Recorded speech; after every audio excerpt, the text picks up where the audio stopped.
He's not yours. The words came out sharper than she intended, cutting through the sterile hospital air like glass, and for a moment even the distant beeping monitor seemed to pause as Emily Carter tightened her grip on her 2-year-old son, her knuckles pale against the soft fabric of his worn blue jacket, while across the polished tile floor a man in a charcoal suit stopped mid-step, his presence so still and controlled it felt heavier than any noise. And when Daniel Hayes slowly turned toward her, the overhead fluorescent lights catching the edge of his watch and the quiet authority in his posture, the space between them shifted, as if the room itself understood something Emily desperately wished to hide. The boy stirred in her arms, his small fingers curling instinctively into the collar of her coat, seeking warmth, safety, something familiar in a place that smelled like antiseptic and quiet judgment. And Emily forced her gaze downward, hoping if she didn't meet the man's eyes he would keep walking, just another stranger in a world full of people who never stopped long enough to care. But the sound of his footsteps changed direction, slower now, deliberate, and when he spoke, his voice was low, controlled, almost gentle, but carrying a weight that made her chest tighten. "Say that again," he said, and Emily felt her heart stutter as she looked up despite herself, meeting a pair of steel-gray eyes that didn't belong in a place like this, eyes that noticed too much, remembered too well. 3 hours earlier, she had been just another tired mother sitting in the waiting area with a paper cup of cold coffee, counting the minutes and the dollars in her bank account, calculating how long she could keep everything together before something broke, before the notices became final, before the questions about the father turned into paperwork she couldn't avoid, because in this city, systems demanded answers. And silence wasn't acceptable. The nurse had asked twice already, her tone polite but firm. "We need the father's name for the record, ma'am." And Emily had smiled that practiced smile, the one she wore like armor, the one that said everything was fine even when it wasn't. "There is no father involved," she had replied, her voice steady enough to pass, but not strong enough to erase the looks that followed, the subtle shift in posture, the quiet assumptions that clung to her like shadows. She had learned to live with those looks, to ignore the whispers, to focus on what mattered. Her son's warm weight against her chest, the soft rise and fall of his breathing, the way he trusted her without question, but now, standing under the bright, unforgiving lights, with a man who clearly didn't belong to her world watching her like he already knew the answer she was trying to deny, that carefully built shield began to crack. Daniel took another step closer, not invading her space, but not giving her distance either, and there was something unsettling about the calm in his expression. Not anger, not confusion, but recognition, as if a memory had surfaced and refused to sink back down. And Emily's pulse quickened because she saw it too, the faint echo of something that tied them together in a way she had spent 2 years trying to bury. "Look at him," Daniel said quietly, his gaze lowering to the child in her arms, and the boy, unaware of the tension wrapped around him, blinked up with wide, curious eyes, his small hand reaching out as if drawn by something invisible, and for a split second, Daniel's composure faltered, something softer flickering beneath the surface before it disappeared again behind that controlled exterior. Emily shifted her weight, pulling the child closer, instinct taking over before logic could catch up. "Don't," she said, her voice barely above a whisper, but firm enough to carry meaning, and the word hung between them, fragile but defiant. Somewhere down the hall, a cart rattled, a nurse called out a name, life continued in its steady, indifferent rhythm, but here, in this narrow space between past and present, everything narrowed to a single truth Emily wasn't ready to face, and a single question Daniel wasn't willing to let go, because some things, once seen, could never be unseen, and some connections, no matter how deeply buried, had a way of finding their way back to the surface. Emily felt the weight of his gaze before she could form another thought, her pulse echoing in her ears as she adjusted her son against her shoulder, the soft rustle of his jacket the only sound grounding her in that moment, and when she finally spoke, her voice came out steadier than she felt. "You heard me," she said, not looking directly at Daniel, because meeting his eyes felt dangerous in a way she could not explain, and yet she knew avoiding him would only make him step closer, because men like him were not used to unanswered questions. Daniel did not move immediately, but the silence he held carried more pressure than any raised voice ever could, and when he exhaled slowly, it was not frustration but calculation, the kind that belonged to someone who built entire empires on details others missed. "I do not think I did," he replied, his tone even, almost polite, but there was something beneath it, something that made Emily's chest tighten as if the truth itself was pressing against her ribs trying to break free. Her son shifted again, his small hand reaching outward, brushing lightly against the sleeve of Daniel's tailored coat, and for a second that felt too long, both adults froze, watching that simple contact as if it carried meaning neither of them was ready to admit, and Daniel's eyes softened just enough to betray the flicker of something human, something unguarded, before the mask returned. "Kids do that," Emily said quickly, pulling her son's hand back and pressing it gently against her shoulder, her voice defensive now, sharper than she intended. "They reach for anything." But even as she spoke, she knew it sounded weak, because deep down she had seen it too, that strange, instinctive pull that could not be explained away so easily. Daniel tilted his head slightly, studying her, not the way strangers did, but the way someone examined a memory they could not quite place, and then he spoke again, quieter this time. "What is his name?" And the question landed differently than the others, not bureaucratic like the nurse's earlier demands, but personal, intentional, and Emily hesitated, because names carried weight, names connected stories, and stories were exactly what she had spent 2 years avoiding. "It does not matter," she replied, shifting her stance as if preparing to leave, but Daniel took a step to the side, not blocking her path, just enough to remind her that he was not finished. "It matters to me," he said simply, and there was no arrogance in the statement, only certainty, the kind that made arguing feel pointless.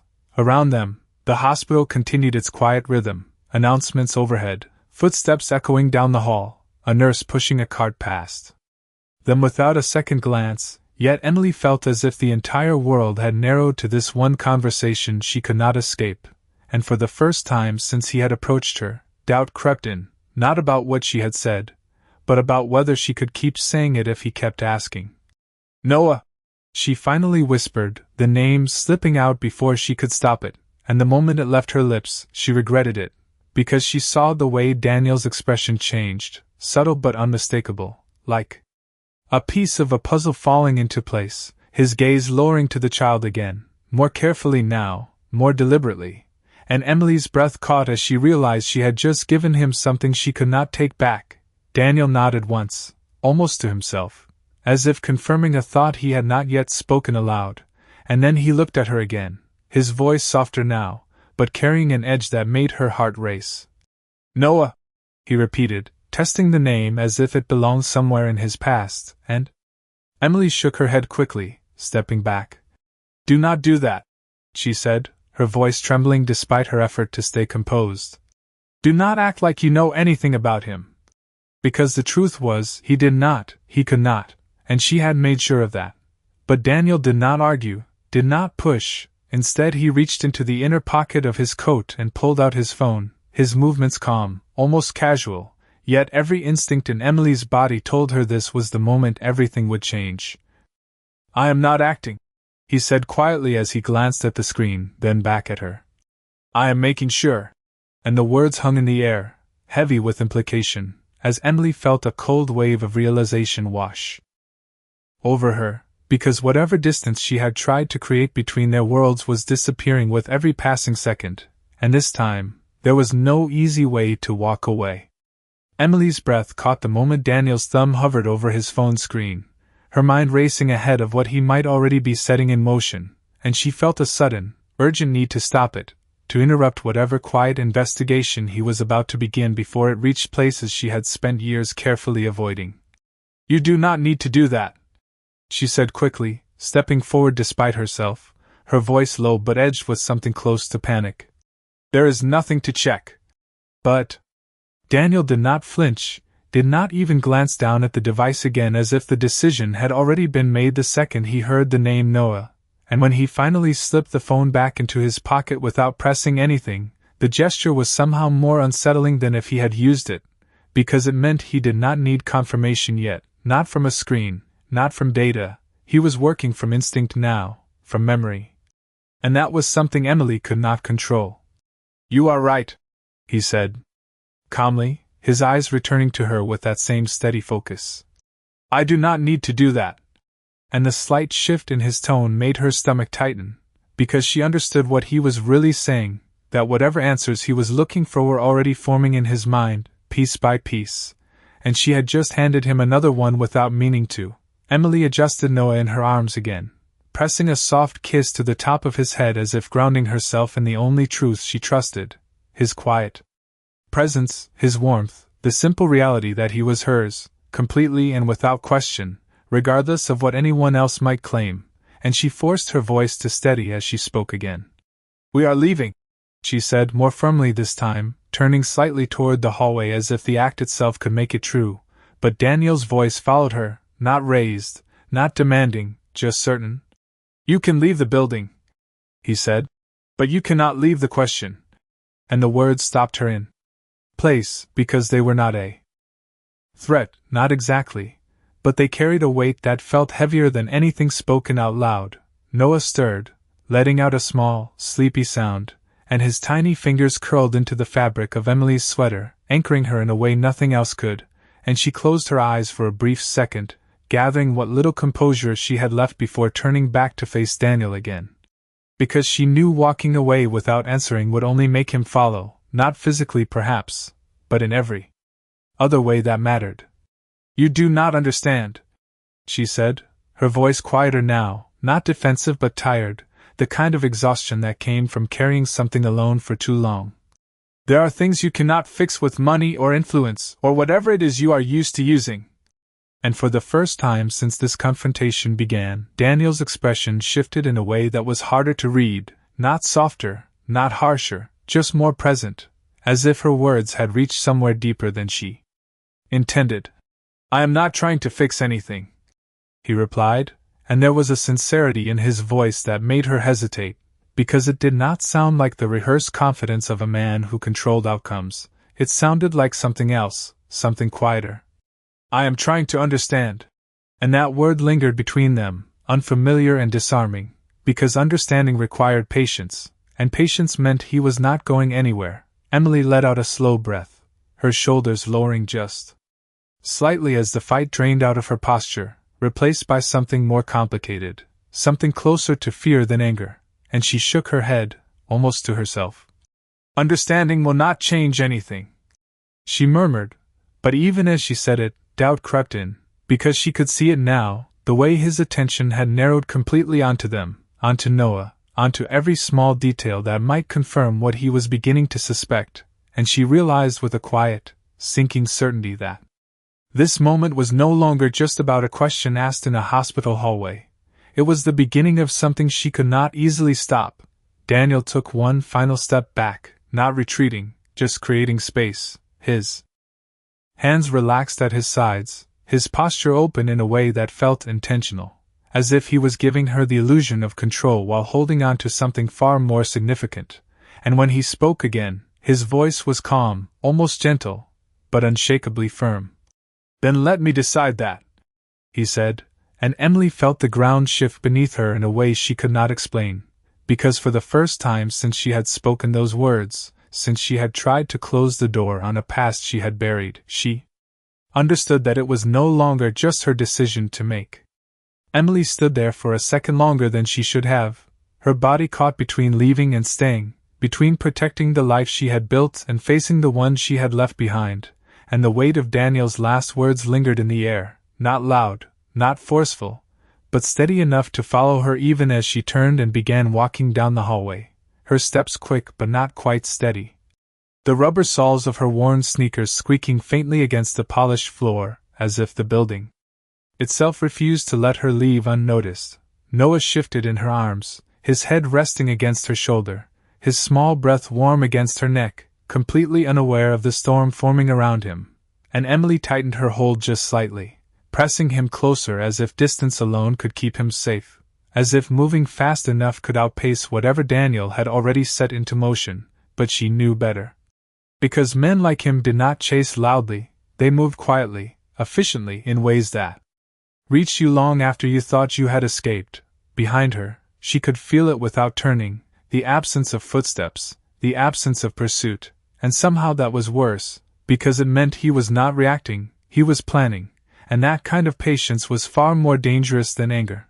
She pushed through the double doors into the lobby, the change in light softer here, the hum of conversations blending into a dull background noise.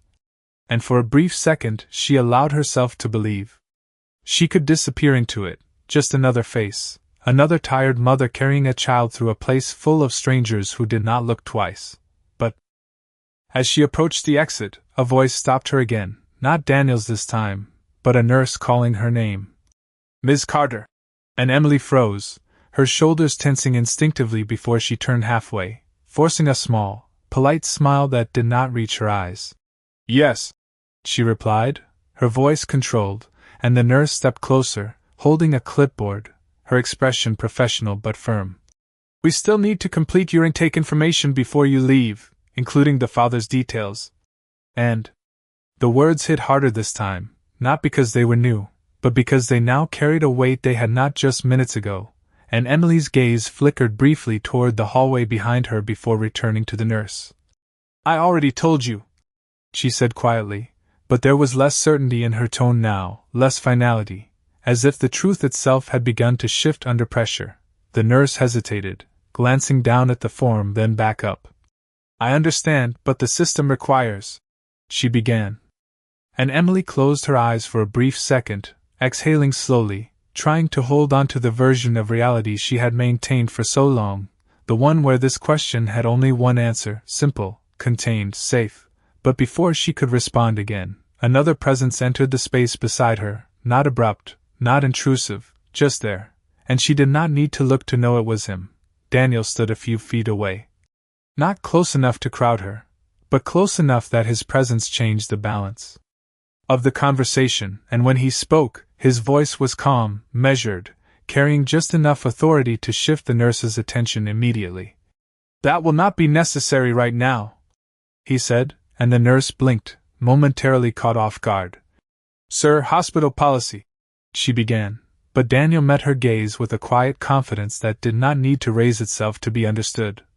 "I will ensure the information is provided," he said, not dismissive, not rude, just certain, and something in his tone made the nurse pause, reconsider, then nod slowly, stepping back with a polite "Of course," before turning away, leaving the two of them standing in a silence that felt heavier than before. Emily turned to him fully now, her expression tightening, frustration mixing with something deeper, something she did not want to name. "You cannot do that," she said, her voice low but sharp. "You cannot just step in and decide things for us." And Daniel did not respond immediately, his gaze moving briefly to Noah, then back to her, as if weighing his words carefully. "I did not decide anything," he replied, his voice even. "I delayed it." And Emily shook her head, taking a small step back. "That is the same thing," she said, but her voice lacked conviction, because part of her knew it was not, part of her knew he was not forcing anything yet, just creating space, space she had not asked for, space she did not trust, and yet could not entirely reject. Daniel's expression softened slightly, not in pity, not in sympathy, but in understanding, the kind that came from seeing more than what was said, and when he spoke again, his tone was quieter, almost reflective. "You have been answering that question alone for a long time," he said, and Emily felt her chest tighten at the truth in those words, because he was not guessing, he was observing, and that made it harder to deny, harder to dismiss. She looked down at Noah, at the small rise and fall of his chest, at the simple, steady rhythm that had been her anchor through everything, and for the first time since this began, she did not know what the next step should be. Because walking away no longer felt like control, and staying felt like opening a door she had locked for a reason, and in that quiet, uncertain space, Daniel did not move closer, did not push, he simply stood there, waiting, not for an answer, but for the moment she realized that the story she had been telling herself might not be the only one that mattered anymore. Emily did not answer right away, and that silence stretched longer than anything she had said so far, because this time it was not about finding the right words, it was about deciding whether she could afford to keep holding them back, and the longer she stood there with Noah resting against her shoulder, the more she felt the fragile balance she had built over the past 2 years beginning to shift. Under the quiet pressure of a man who refused to force anything yet somehow changed everything simply by staying, she let out a slow breath, her fingers gently brushing through Noah's soft hair, grounding herself in the only certainty she had ever allowed, and when she finally spoke, her voice was softer, less guarded, but no less firm. "You should go," she said, not looking at Daniel, because if she did, she knew she might hesitate again. "This does not concern you." And for a moment it almost sounded convincing, like a line she had repeated often enough to believe, but Daniel did not move, and more importantly, he did not argue, which made her words feel thinner somehow, like they were missing the resistance they needed to hold their shape. "Everything about this concerns me," he said quietly, not with entitlement, but with a calm certainty that unsettled her more than anger ever could, and Emily shook her head quickly, tightening her hold on Noah as if the simple act of holding him closer could reinforce the boundary she was trying to draw. "No," she replied, her voice gaining strength again. "You do not get to decide that just because you think you recognize something." And Daniel's gaze shifted slightly at that, not defensive, not dismissive, but thoughtful, as if he was considering her words more carefully than she expected, and when he spoke again, his tone carried a different weight, something steadier, more personal. "It is not just recognition," he said. And there was a pause, brief but intentional, before he continued. "It is timing." And that single word sent a quiet ripple through Emily's chest, because timing was not something she could argue away as easily as resemblance. It was not a coincidence she could dismiss with a simple explanation. She looked away for a second, her eyes scanning the lobby without really seeing anything, her mind already racing ahead, connecting pieces she had tried not to revisit, moments she had sealed off. Because they belonged to a life she could not go back to, and yet here they were, resurfacing in the most unexpected place, at the worst possible time. "You are making assumptions," she said finally, her voice lower. Now less defensive, more tired, as if she was running out of energy to keep pushing back, and Daniel nodded slightly, acknowledging her point without retreating from his own. "Then give me something that is not an assumption," he replied, and the simplicity of the request caught her off guard, because it was not a demand, it was an opening, and openings were dangerous, because they required honesty, and honesty was exactly what she had been avoiding. Noah stirred again, his small hand brushing against her cheek this time, and Emily closed her eyes briefly, leaning into that touch for just a second longer than necessary, because it reminded her of what mattered, of what she was protecting, and when she opened her eyes again, there was a quiet determination there, not the sharp resistance from before, but something deeper, something steadier.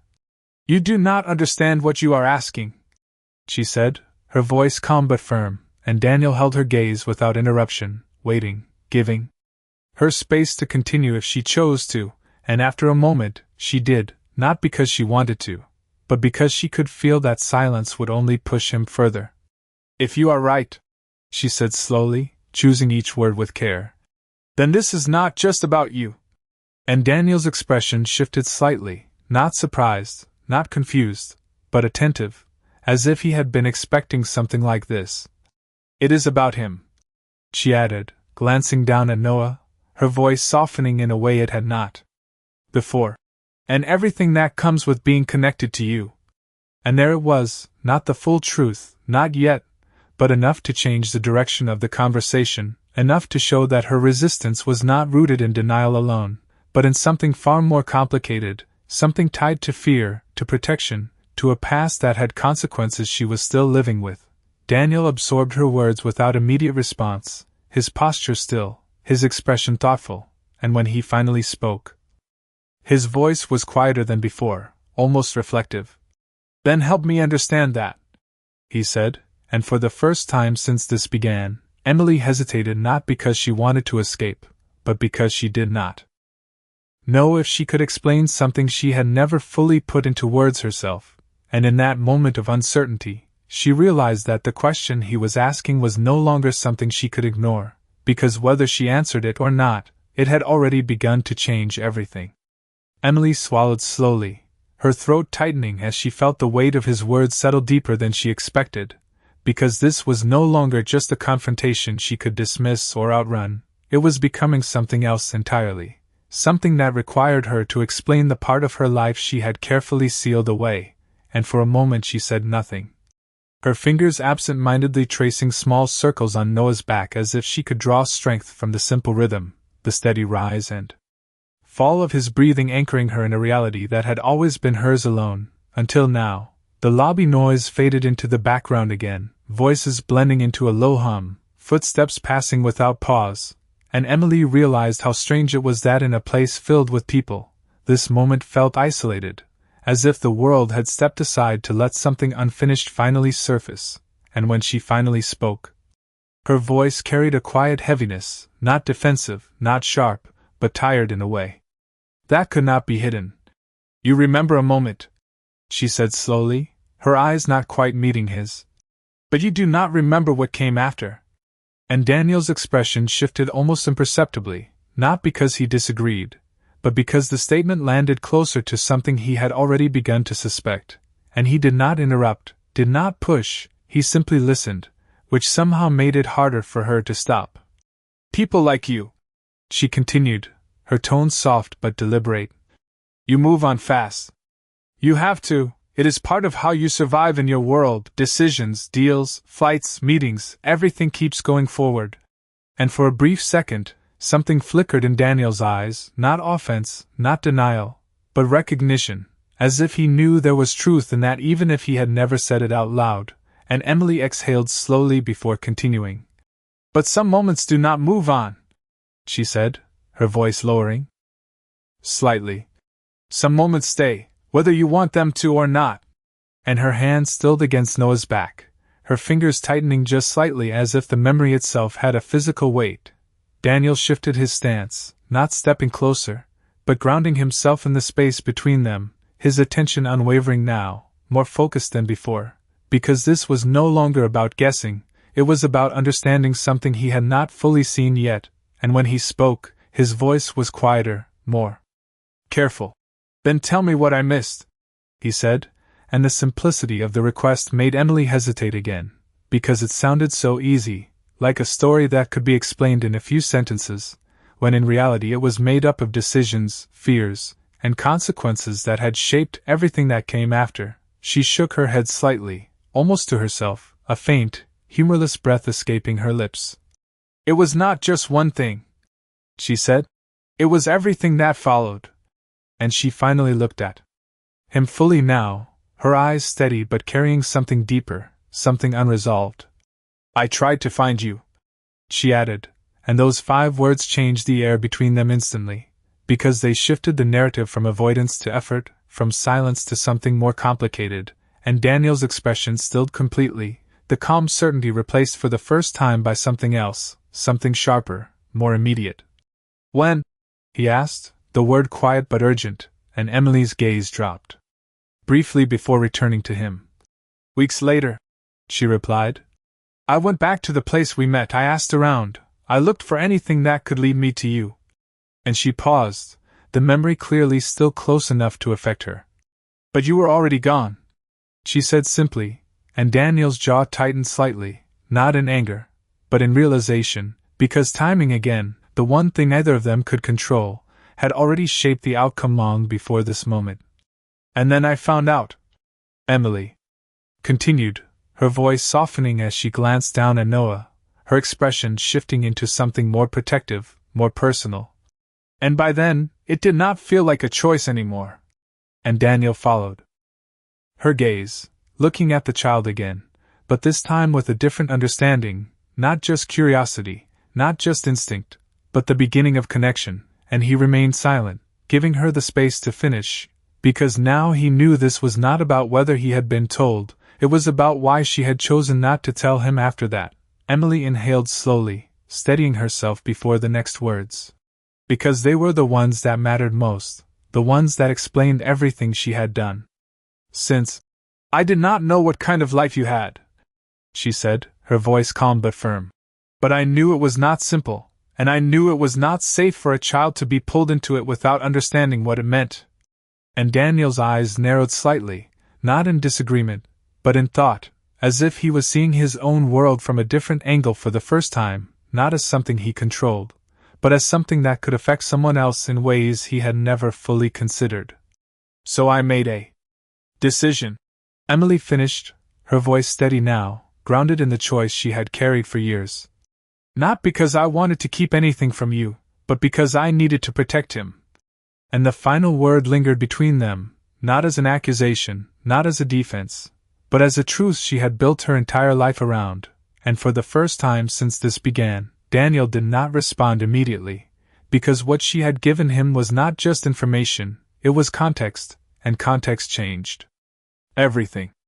Daniel did not speak for several seconds, and in that silence something shifted, not outwardly, not in a way anyone passing through the lobby would notice, but internally, as if the version of events he had quietly constructed in his mind was being dismantled piece by piece and replaced with something far more complex, far less controlled, and he let out a slow breath, his gaze lowering briefly before returning to Emily. Not with doubt, but with a kind of focus that felt different now, less about proving something and more about understanding what had already been lost. You decided for both of us, he said finally, his voice calm but carrying a weight that lingered in the space between them. And Emily's shoulders tensed slightly at that, because she had expected anger, maybe even accusation, but not this quiet clarity, and she shook her head instinctively. I decided for him, she replied, her tone firm again, anchored in the one truth she refused to let be questioned. Everything I did was for him. And Daniel nodded slowly, acknowledging her answer without dismissing it, but there was something unresolved in his expression, something that suggested the conversation was not finished, not even close. Noah stirred again, letting out a soft sound as he shifted in Emily's arms, and Daniel's attention followed the movement without hesitation, his eyes resting on the child with a steadiness that was no longer curiosity, no longer instinct, but something deeper, something that carried recognition and responsibility at the same time, and when he spoke again, his voice softened slightly. And what about what he might need later? He asked, not as a challenge, but as a question that reached beyond the present moment, and Emily's breath caught, because that was the part she had tried not to think about, the part that stretched beyond her control, beyond her ability to protect, and for a second she had no answer, no immediate response to hold on to. He needs stability, she said finally, her voice quieter now, less defensive, more certain in a different way. He needs a life that is not complicated by things he cannot understand yet. And Daniel listened, his expression thoughtful, but when she finished, he shook his head slightly, not in disagreement, but in recognition of something she might not be seeing. You are right, he said, but you are also assuming that what I bring into his life would only complicate it. And Emily's gaze lifted to meet his again, a flicker of something sharp returning to her eyes. Is it not? She asked, and the question hung there, simple but heavy, because it did not need elaboration. The answer was implied in everything she had said before. Daniel did not respond immediately, and that hesitation spoke louder than words, because for the first time he was not answering from instinct or certainty, he was considering, evaluating, measuring something he had always taken for granted, his own world, his own life, and how it might look from the outside, from her perspective, from the perspective of a child who had never asked to be part of it, and when he finally spoke, his voice was quieter than before, almost reflective. It can be, he admitted, and that honesty shifted something again, because it was not a denial, not a defense, it was an acknowledgement, and Emily felt it, the difference between someone arguing and someone actually listening. She adjusted Noah slightly, her hand resting protectively against his back, and her expression softened just a fraction, not in surrender, but in recognition of that honesty, and she exhaled slowly. That is all I needed to know, she said, her voice calm but carrying a quiet finality, as if that single admission confirmed everything she had feared, everything she had tried to avoid, and for a moment, it seemed like the conversation might end there, that she would Turn and walk away again, this time with a clearer reason to do so, but Daniel did not step aside, did not retreat. Instead he took a small step forward, closing the distance just enough to be heard without raising his voice, and when he spoke, there was something new in his tone, something steadier, more intentional. Then you should also know, he said, that complicated does not mean impossible. And Emily stilled at that, her fingers tightening slightly against Noah's jacket, because those words did not sound like defiance, they sounded like a decision, one that had already begun forming long before she had realized it, and when she looked at Daniel again, she saw it clearly now, not just curiosity, not just recognition, but commitment, quiet and unshakable, the kind that did not rely on immediate answers but moved forward anyway, and for the first time since this began.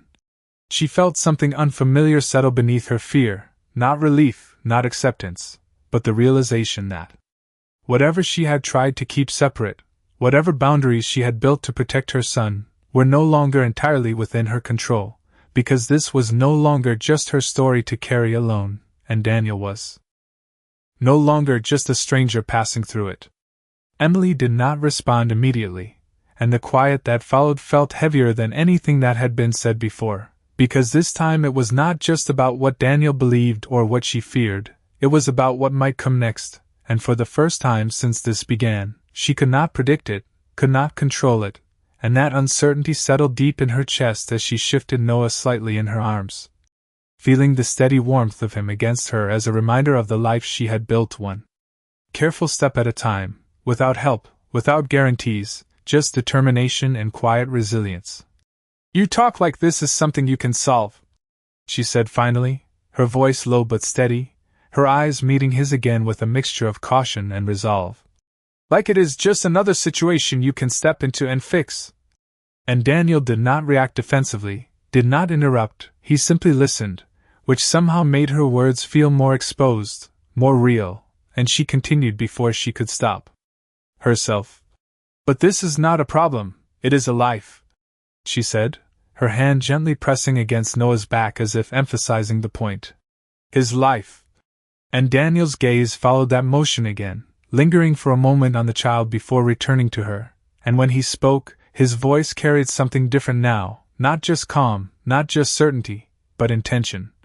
I know the difference, he said quietly, and there was no hesitation in the way he said it, no attempt to soften the weight of his words, just a simple acknowledgement that shifted the conversation again. Emily studied him for a second longer, searching for something that might contradict what he was saying, some sign that this was just another impulse, another temporary interest that would fade as quickly as it had appeared, but she did not find it, and that unsettled her more than anything else, because it meant he was serious. And seriousness meant persistence, and persistence meant this would not end here. Noah stirred again, his small hand brushing lightly against Daniel's sleeve once more, and this time, either of them pulled away immediately, the contact brief but undeniable, and Emily felt her breath catch as she watched it happen, because it was not just coincidence anymore, it felt like something else, something instinctive that neither of them could explain, and when she gently moved Noah's hand back, her movements were slower, less certain than before, as if she was beginning to realize that distance alone would not erase what was already there. What do you want? She asked suddenly, the question coming out more direct than anything she had said so far, because if this was going to continue, she needed clarity, needed something solid to push against instead of the quiet persistence he carried so naturally, and Daniel did not hesitate this time, his answer immediate but not rushed. The truth, he said, and the simplicity of it landed harder than anything more complicated could have, because truth was not something she could negotiate or reshape. It was something that either existed or did not, and in this case, it existed in a way she could no longer fully deny. Emily looked down at Noah again, her expression softening for just a second, her thumb brushing gently against his cheek as if memorizing the moment before something changed, and when she looked back up, there was a quiet resolve in her eyes, not acceptance, not surrender, but something closer to acknowledgement. And if the truth is what you think it is, she said slowly, her voice steady but carrying a weight that made each word feel deliberate, then what? And Daniel held her gaze without flinching, without looking away, and for the first time since this began, there was no hesitation in his response, no pause to calculate or reconsider. "Then I do not walk away," he said, and the certainty in those words settled between them with a finality that could not be ignored, because this was no longer about questions or possibilities, it was about a decision he had already made. Emily's breath caught slightly, her grip on Noah tightening just enough to steady herself, because those words changed everything. They shifted the entire balance of what she had been trying to protect, what she had been trying to keep separate, and for a moment, she felt something close to fear rise in her chest, not of him, but of what his presence might mean for the future she had carefully constructed. Around them, the lobby continued its quiet rhythm, people passing, voices blending, the world moving forward without pause.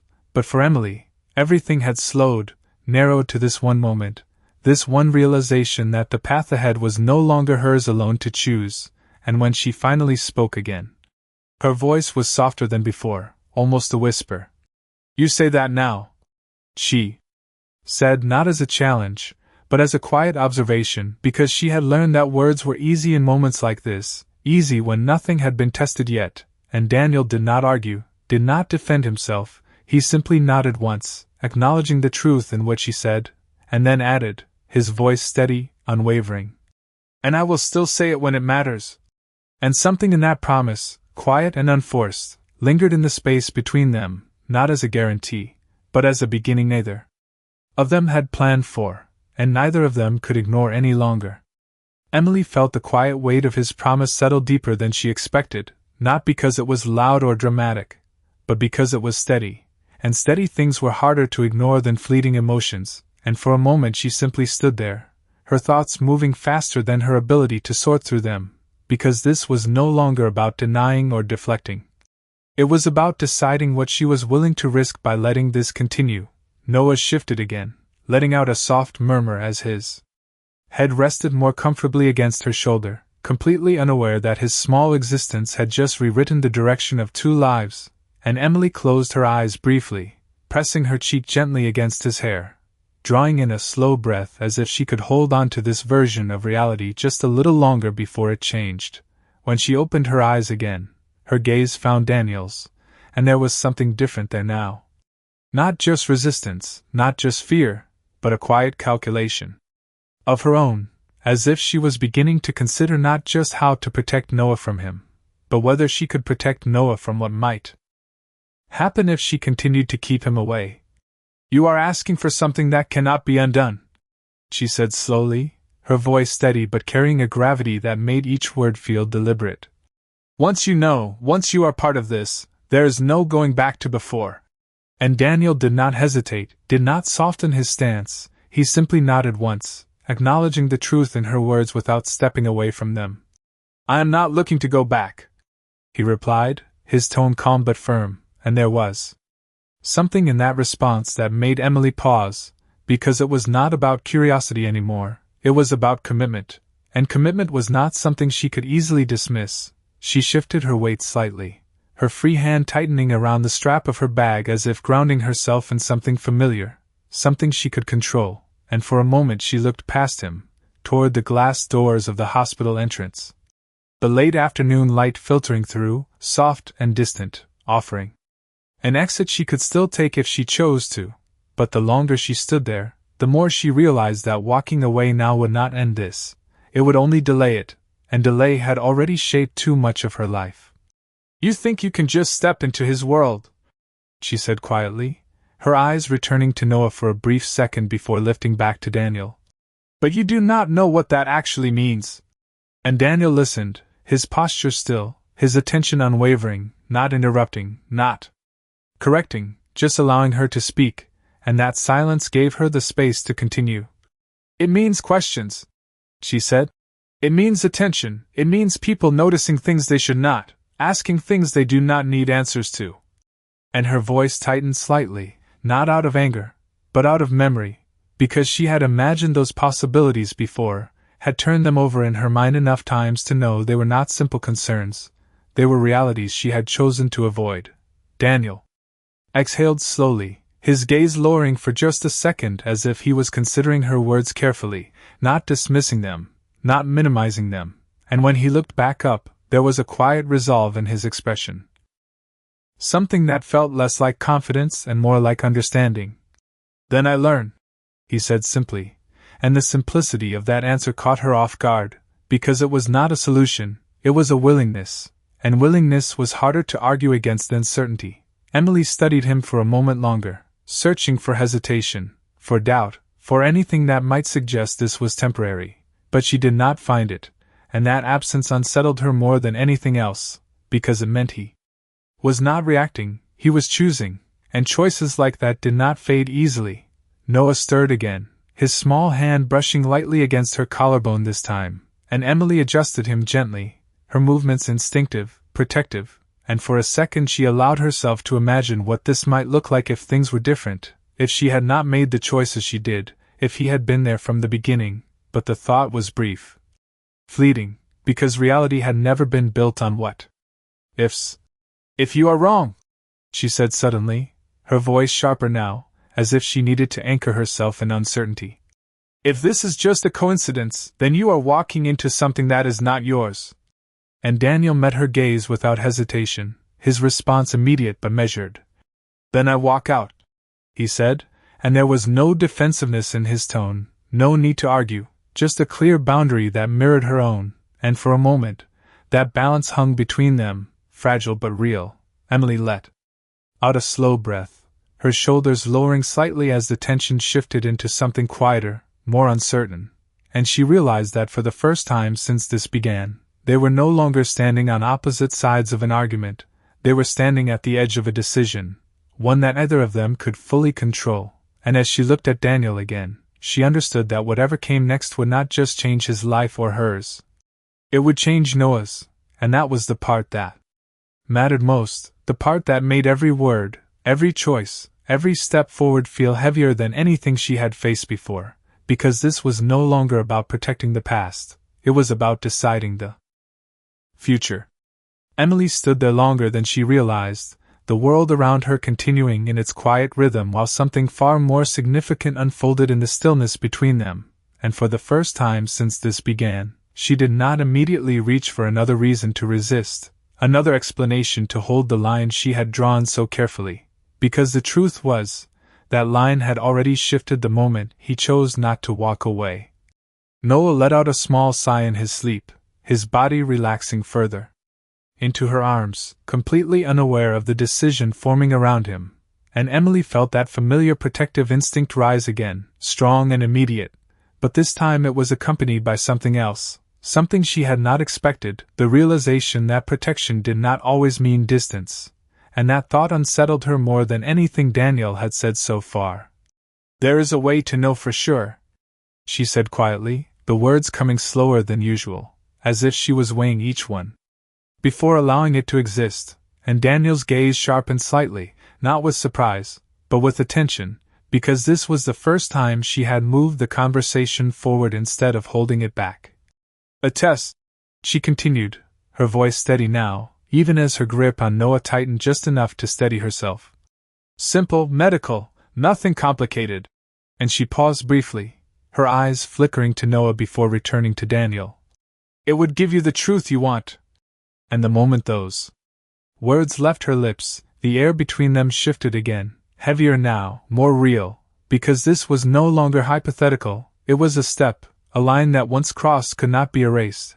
Daniel did not respond immediately, and that pause carried weight, not hesitation, but consideration, as if he understood exactly what she was offering and what it would change, and when he finally spoke, his voice was quieter than before, almost reflective. "And what would it give you?" he asked, and the question caught her off guard, because she had been so focused on what it would mean for him that she had not fully considered what it would mean for herself. Emily looked down at Noah again, her expression softening as her thumb brushed gently against his cheek, and for a moment she did not answer, because the truth was not simple, it was not just about confirmation or clarity, it was about everything that would follow. Everything she would have to face once there was no more uncertainty to hide behind.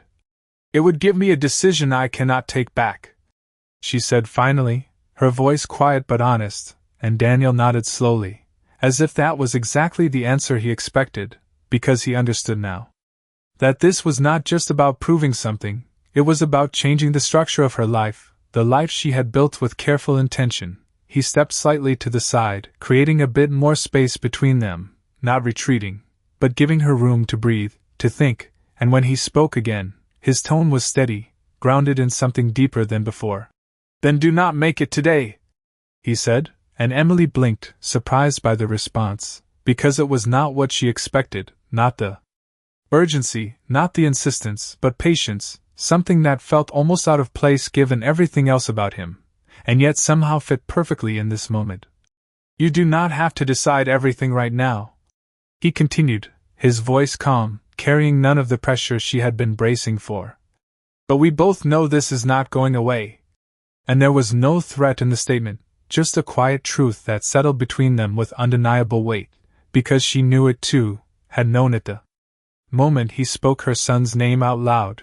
Emily exhaled slowly, her shoulders lowering just slightly as the tension shifted into something more manageable, not gone, not resolved, but different, and for the first time since this began, she did not feel cornered, she felt paused, as if time had stretched just enough to give her space to think beyond the immediate moment. She nodded once, almost to herself, then looked back at Daniel. Her expression no longer guarded in the same way, but not open. Either somewhere in between. "I need time," she said simply, and Daniel met her gaze without hesitation, his response just as steady. "Take it," he replied, and there was something in the way he said it that made her believe him, not because he promised anything, but because he did not need to. Noah shifted again, his small hand curling into the fabric of her sweater, and Emily adjusted him gently, her movements instinctive, grounding, and as she turned slightly toward the exit again, she paused for just a second, glancing back at Daniel, not with fear, not with resistance, but with a quiet acknowledgement that this was no longer something she could face alone, and that whatever came next, whether she was ready or not, would be a shared truth neither of them could ignore. Emily stepped out through the glass doors into the fading afternoon light, and for a brief moment the outside air felt different, cooler, quieter, as if the world beyond the hospital had no idea what had just shifted inside, and she held on to that feeling for as long as she could, adjusting Noah gently against her shoulder as she walked toward the parking lot, her steps slower now, more deliberate. Because even though she had asked for time, she knew that time would not be as simple as it used to be. Noah stirred lightly, his small fingers curling against her collar, and she instinctively pressed her cheek against his head, drawing comfort from the familiar rhythm of his breathing, from the steady presence that had anchored her through every uncertain moment until now. And as she reached her car, she paused, her hand resting on the handle without opening it, because her thoughts had not followed her out as easily as her body had. They were still back there, replaying every word, every look, every shift in Daniel's voice that she had not expected.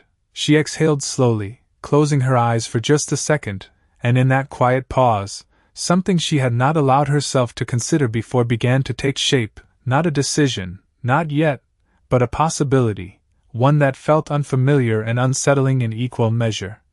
Because it meant acknowledging that her life might not remain as contained as she had worked so hard to keep it. Behind her, the faint sound of the hospital doors opening and closing echoed softly, but she did not turn around, did not check if he had followed, because something told her he would not now, not after what he had said, and that absence felt intentional, respectful in a way she had not expected, and that alone made everything more complicated. She opened the car door and carefully settled Noah into his seat, adjusting the straps with practiced ease, her hands steady even as her thoughts were not, and as she leaned in to secure him, he blinked up at her sleepily, his small eyes meeting hers for a brief second. And she smiled softly, brushing a gentle kiss across his forehead. Grounding herself again in the one truth she could not question. Once inside the car, she sat there for a moment without starting the engine, her hands resting lightly on the steering wheel, her gaze unfocused as the weight of everything settled more fully, because now there was no immediate conversation to respond to, no presence to push against, just the quiet space where her own thoughts had room to surface. and in that space, doubt and certainty began to overlap in ways she could not easily separate. She reached into her bag and pulled out her phone, staring at the screen without unlocking it, because even the smallest action felt significant now, every choice carrying a consequence she could not yet fully measure, and after a moment, she set it back down, her fingers tightening slightly as she leaned back in the seat, letting out a breath she had not realized she was holding. Across town, in a quiet office high above the city, Daniel stood near the window, his gaze fixed on the skyline but his thoughts far from it, replaying the conversation in precise detail, not as a memory to be dismissed, but as something to be understood, to be processed, and for the first time in a long time, he felt something shift in the way he approached a problem, because this was not a negotiation, not a strategy, not something that could be solved with influence or speed. It required patience. Something he had rarely needed to rely on before. He reached into his pocket and pulled out his phone, glancing at the screen before dialing a number, and when the call connected, his voice was calm, measured, but carrying a quiet urgency beneath it. "I need you to find someone," he said, pausing briefly as he considered how to phrase the request, not because he lacked information, but because he understood the importance of how it was handled. "Not for a report, not for a file, just enough to understand the situation." And he gave the name, the details he had, careful not to say more than necessary, because this was not about exposing anything, it was about preparing, about making sure that when the time came, he would not be standing there without answers again. Back in the car, Emily finally started the engine, the low hum filling the silence as she pulled out of the parking lot, her eyes focused on the road ahead even as her mind drifted back to the moment she had left behind, and as she drove, she realized something she had not fully accepted before. That time would not create distance this time, it would only bring clarity, and whether she was ready for that or not. The next step was already closer than she wanted it to be. The night settled quietly over the small apartment, the kind of quiet that usually brought Emily a sense of control, a sense that no matter how difficult the day had been, she had made it through, and everything inside these walls still belonged to her and Noah alone. But tonight it felt different, heavier somehow, as if the silence itself was waiting for something she could not yet name. She moved carefully through her routine, setting Noah down in his crib, adjusting the soft blanket around him, her fingers lingering just a little longer than usual as she watched him drift deeper into sleep, his breathing steady, peaceful, untouched by the questions that now surrounded him, and for a moment she allowed herself to stay there, standing beside him, memorizing the simplicity of this moment before anything changed. Across the room, the dim light cast soft shadows against the walls, and Emily finally stepped back, exhaling slowly as she moved toward the kitchen, her mind replaying the conversation again, not in fragments this time, but as a whole, every word fitting together with a clarity she could not ignore. And what unsettled her most was not what Daniel had said, but what he had not said, the absence of pressure, the patience he had shown, because it made it harder to dismiss him as just another complication. She reached for a glass of water, her hand steady even as her thoughts were not, and as she leaned against the counter, she allowed herself to consider something she had been avoiding all day, not whether he was right, but what it would mean if he was, and the question did not come with an immediate answer, only a quiet shift in perspective. Because for the first time, she was not thinking about how to keep him out, she was thinking about what letting him in would require. Her phone buzzed softly against the countertop, pulling her out of her thoughts, and she glanced down, her chest tightening slightly when she saw an unknown number, because something about the timing felt too precise to ignore, and for a second she hesitated, her fingers hovering over the screen before she finally picked it up, her voice calm but cautious as she answered, "Hello?" And there was a brief pause on the other end before a voice responded, polite, professional, but unmistakably intentional. "Ms. Carter, my name is Rachel, I work with Mr. Hayes." And Emily closed her eyes for just a second, her grip tightening slightly around the phone, because she had known this moment would come, just not this quickly. "He asked me to reach out, not to pressure you," the voice continued, as if anticipating her reaction, "but to make sure you have access to anything you might need, information, support, or simply a direct way To contact him when you are ready. And Emily remained silent, listening because the words were carefully chosen, not intrusive, not demanding, but present in a way that made it clear this was not going away. There is also a pediatric specialist available if you would like a second opinion for Noah, Rachel added gently. No obligation, no expectations, just an option. And that detail caught Emily off guard, not because it was overwhelming, but because it was thoughtful in a way she had not anticipated, and for a moment she did not know how to respond, because this was not about control, it was about consideration, and that made it harder to reject outright. I understand, Emily said. Finally, her voice measured, not cold, but not open either, and she ended the call shortly after, placing the phone back on the counter as she exhaled slowly, her thoughts shifting again, because now it was not just about a conversation in a hospital hallway, it was about what came after, the quiet ways he had already begun to step into their lives without forcing anything, without crossing a line she had not yet drawn clearly. Across the city, Daniel stood in his office again, the city lights reflecting faintly against the glass as he listened to the update, his expression calm but focused, because he understood that this was not about speed, it was about trust, something that could not be demanded, only built, and when he ended the call, he remained still for a moment, his thoughts settling into a decision that felt less like a plan and more like a commitment, not to prove anything, but to be present when it mattered. Back in the apartment, Emily moved quietly toward Noah's room. Again, standing in the doorway as she watched him sleep, her expression softer now, not resolved, but no longer as guarded, and as she stood there, she realized something she had not fully accepted before, that this was no longer just about protecting what she had built, it was about deciding whether she was willing to let something new exist alongside it, and that decision, whenever it came, would shape everything that followed. Morning light slipped softly through the thin curtains, painting quiet patterns across the small apartment walls, and for a moment everything felt unchanged, as if the night before had been nothing more than a distant thought, something that could be folded away and forgotten, but Emily knew better, because the stillness carried a different weight now, one that lingered even in the simplest routines. She moved quietly through the kitchen, preparing a small breakfast, the familiar rhythm grounding her as Noah sat in his chair nearby, tapping his fingers lightly against the tray, his soft laughter filling the space with something pure and uncomplicated, and Emily found herself watching him a little longer than usual, as if memorizing not just his smile, but the life they had built together, piece by piece, without interruption, without anyone else stepping into it. Her phone rested on the counter, silent now, but no longer invisible, because even without a new message, its presence felt different, like a door she had not yet decided whether to open or keep closed, and for a while she ignored it, focusing instead on Noah, on the simple act of feeding him, of wiping his hands, of maintaining the routine that had always been enough, until it was not.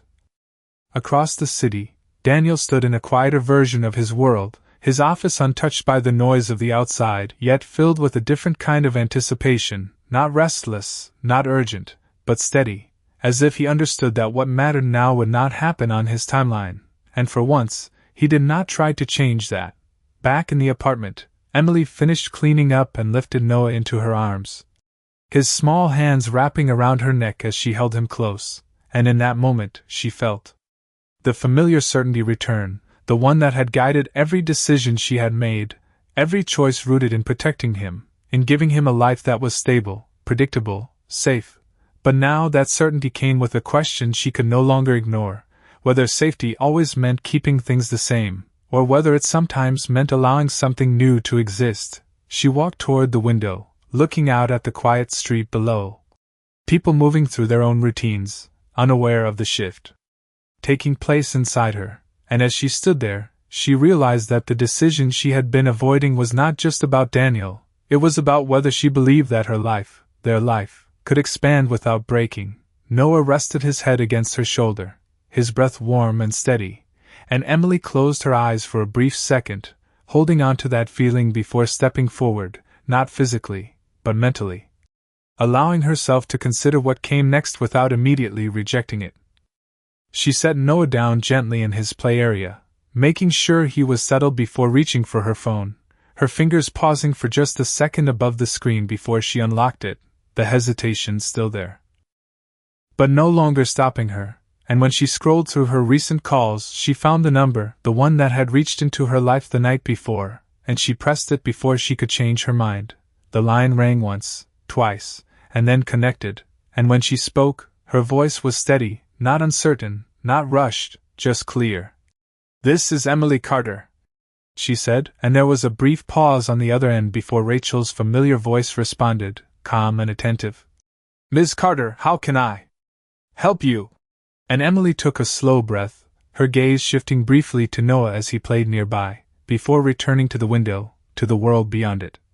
"I am ready to talk," she said, and the words felt different than anything she had said before, not defensive, not protective, but open in a way she had not allowed herself to be until now. Across the city, Daniel's phone buzzed quietly on his desk, and when he saw the message, he did not react immediately, did not rush, he simply looked at it. For a moment, the faintest shift in his expression revealing something deeper than satisfaction, something closer to understanding, because this was not about winning or proving anything, it was about showing up when it mattered, and for the first time, he knew that moment had begun. Back in the apartment, Emily set her phone down slowly, her shoulders relaxing just slightly as she looked at Noah again. And in that quiet space between what had been and what would come next, she understood something she had not fully accepted before, that protecting someone did not always mean keeping the world away. Sometimes it meant choosing carefully who to let in. And as Noah looked up at her with a small, curious smile, she smiled back, not because everything was certain, but because she had finally chosen to face whatever came next, not alone, but on her own terms.